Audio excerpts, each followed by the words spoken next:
Welcome to this bite-sized episode of the Payroll Podcast with me, your host, Nick Day. These are short snippets from my main podcast show, which is the go-to source for all things related to payroll. Featuring experts from the world of payroll, these bite-sized episodes are going to share key insights, nuggets of information, tips, and best practices to help you navigate the complex world of payroll. And remember, if you ever need support recruiting talent for your payroll team, please do get in touch with either myself or my team at jgarecruitment.com. For now, sit back, tune in, and let's talk payroll.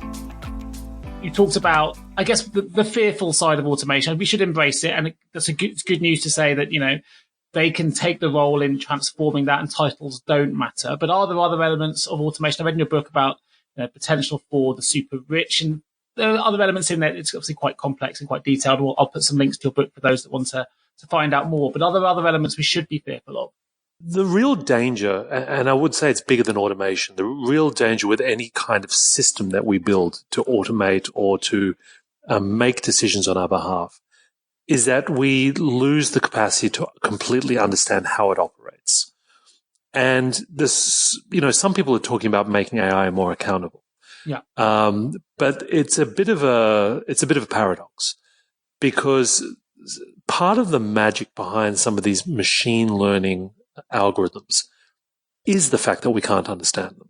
Because if we could understand them, we could design a deterministic system like traditional programming, if then, that would service our needs.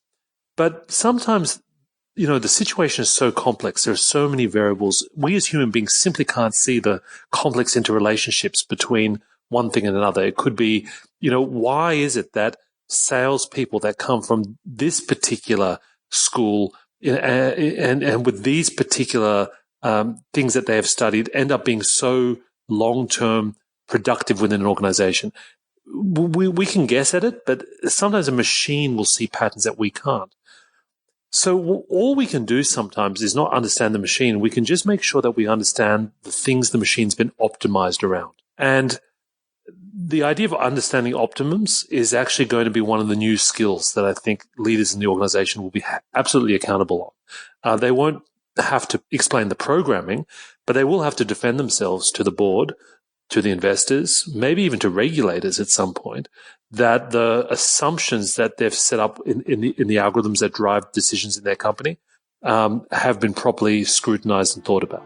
I hope you enjoyed today's bite-sized edition of the Payroll Podcast. Remember to subscribe to the show, share it with your payroll colleagues and friends, and why not also check out some of our previous episodes for more golden nuggets of payroll information that you never know, they may just help you along in your own payroll journey. But for now, I'm Nick Day, and you've been listening to the Payroll Podcast Bite-Sized.